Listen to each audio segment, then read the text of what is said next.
नमस्कार, आपण पाहत आहात वाशिम खबर आवाज महाराष्ट्राच्या विशेष बातमीपत्रात आपल्या सर्वांचे स्वागत। मरावे परी कीर्तिरूपे उडावे या उक्तीचा प्रत्यय देणारा प्रेरणादायी उपक्रम मंगरुळपीर शहरात साकार झाला आहे। या प्रसंगी सहाय्यक जिल्हाधिकारी तथा मुख्याधिकारी आकाश वर्मा, नगराध्यक्ष अशोक भाऊ परळीकर, शिक्षण सभापती प्राध्यापक वीरेंद्र सिंग ठाकूर, गटनेते गणेश भाऊ खोडे, बांधकाम सभापती गणेश भाऊ बजाज, सचिन पवार, उमेश भाऊ भोजने आदी मान्यवरांची प्रमुख उपस्थिती लाभली। कारंजा रोड येथील दुर्लक्षित स्मशानभूमीचा कायापालट उपनगराध्यक्ष अनिल भाऊ गावंडे यांच्या पुढाकारातून आणि लोकसहभागातून यशस्वीपणे करण्यात आला आहे।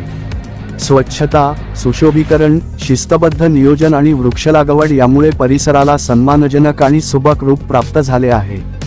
सहाय्यक जिल्हाधिकारी तथा मुख्याधिकारी आकाश वर्मा यांच्या हस्ते वृक्षारोपण करण्यात आले, तसेच विकासकामांची पाहणी करण्यात आली। अंतिम विधीवेळी सेवा देणाऱ्या मसन जोग्यांचा विशेष सत्कार करून त्यांच्या निस्वार्थ कार्याचा गौरव करण्यात आला।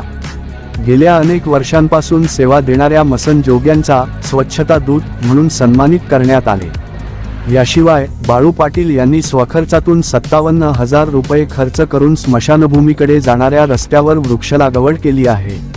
तर संजय मिसाळ यांनी आपल्या आईच्या स्मृतिप्रित्यर्थ सुमारे 5 लाख रुपयांची अत्याधुनिक 3 फेज लाइटिंग व्यवस्था उभारून परिसर उजळवून टाकला आहे। उपनगराध्यक्ष अनिल भाऊ गावंडे यांच्या नेतृत्वाखाली साकारलेला हा उपक्रम केवळ विकासकाम नसून सामाजिक संवेदनशीलतेचा आणि निस्वार्थ सेवेचा जिवंत आदर्श ठरत आहे।